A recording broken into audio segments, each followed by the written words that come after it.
Ukraine parliament passes bill threatening anti-corruption bodies' independence. Imagine a world where the very institutions designed to fight corruption are stripped of their power. That's precisely what's unfolding in Ukraine. On July 22, the Ukrainian parliament took a controversial step by approving amendments that critics argue erode the autonomy of the country's two pivotal anti-corruption agencies. According to opposition legislators and vigilant watchdog groups, this move is nothing short of a seismic shift in the fight against graft. The legislation hands the Prosecutor General sweeping new authorities over investigations conducted by the National Anti-Corruption Bureau of Ukraine, NABU, and cases handled by the Specialized Anti-Corruption Prosecutor's Office, SAPO. This development comes at a time when Ukrainian authorities are intensifying their pressure on these agencies, which were established post-Euromaidan revolution to spearhead anti-corruption reforms. The bill sailed through with the backing of 263 lawmakers, while 13 voted against it and another 13 chose to abstain. Now, it awaits the signature of President Volodymyr Zelensky, who retains the right to veto the legislation. Under the new provisions, the Prosecutor General can now issue directives in NABU's investigations or even reroute them outside the Bureau. Additionally, the Prosecutor General can delegate SAPO's powers to other prosecutors. Among other expanded powers, the Prosecutor General could also shut down NABU's investigations at the behest of legal defense teams. But here's where it gets controversial. On the same day, Ukrainian authorities launched a massive crackdown on these anti-corruption agencies. The Prosecutor General's Office, the Security Service of Ukraine, SBU, and the State Investigation Bureau conducted over 70 searches in locations associated with NABU. These probes target at least 15 NABU employees, with most cases involving traffic accidents, and some alleging ties to Russia. Ruslan Kravchenko, who was appointed as Ukraine's Prosecutor General last month, is viewed by experts as a close ally of President Zelensky. This has raised eyebrows and fueled speculation about the true intent behind these legislative changes. Watchdog organizations have sounded the alarm, warning that these amendments could stifle investigations into officials or individuals with close ties to the president. NABU itself issued a stark statement prior to the vote, declaring that the changes would Ukraine's anti-corruption agencies under threat, what you need to know. Ukraine's lawmakers make a contentious move against anti-corruption agencies, risking the country's reform journey and European aspirations. In a bold decision, Ukraine's parliament has recently passed legislation that significantly restricts the operational independence of two vital anti-corruption bodies, a pivotal part of the nation's reform strategy. This legislation tips the balance of power towards increased executive control, raising concerns about the future effectiveness of the country's fight against corruption.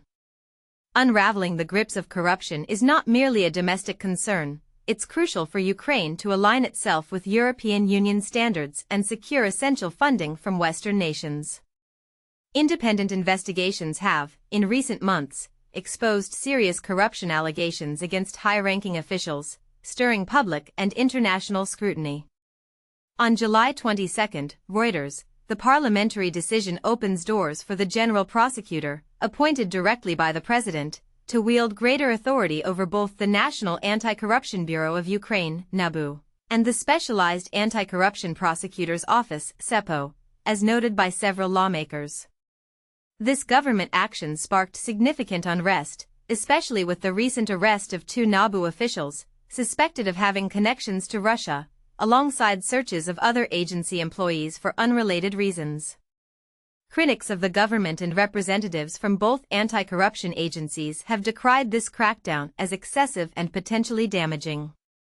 Interestingly, no senior government officials have offered a public rationale for the newly approved draft law, which could enable the transfer of cases from these agencies and allow for the reallocation of prosecutors, a move viewed with skepticism and concern. President Volodymyr Zelensky's office did not respond immediately to inquiries regarding this matter. In a conversation with reporters in Kiev, Semen Krivonos, the head of NABU, implored President Zelensky to reconsider signing the legislation, expressing that it appeared to be an effort aimed at dismantling the anti-corruption mechanisms that Ukraine has painstakingly built. Following this parliamentary vote, Ukraine's government bonds witnessed a decline of more than 2% in global markets, reflecting investor concerns. The significant negotiations surrounding roughly $20 billion of debt restructuring conducted last year saw these bonds drop to between 45 and 50 cents on the dollar. The pressure is mounting on anti-graft agencies. EU Enlargement Commissioner Martikos expressed serious worry regarding the legislative decision, stating, "The dismantling of critical safeguards for NABU's independence constitutes a significant regression." She emphasized the centrality of the rule of law in the ongoing discussions about Ukraine's EU accession. NABU and SAPO were initiated post the 2014 Maidan revolution that ousted a pro-Russian president, guiding Ukraine towards a Western alignment. Since Russia's full-scale invasion of Ukraine, these agencies have intensified their operations, pursuing charges against various lawmakers, ministers, and even a former deputy head of Zelensky's administration. Anti-corruption advocates have voiced their alarm at recent developments, especially after a leading anti-corruption activist was charged with fraud and evasion of military service earlier this month. Many consider these legal actions as acts of political revenge against those who have highlighted corruption. Describing the situation, a Western diplomat involved with Ukraine's reform initiatives referred to this moment as the most dangerous phase yet for the independence of anti-corruption entities. The diplomat noted a concerning trend: the Ukrainian side is increasingly testing the limits of its allies' patience. Additionally, criticism has emerged about the government's rejection of a candidate for the post of Economic Security Chief, a NABU investigator unanimously endorsed by an internationally overseen committee.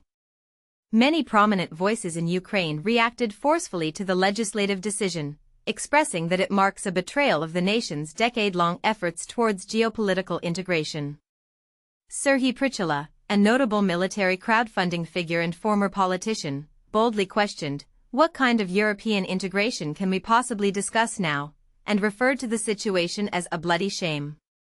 This unfolding situation has left many pondering, what impact will this legislative change have on Ukraine's bid for EU membership, and will the desire for reform be sacrificed for political expediency?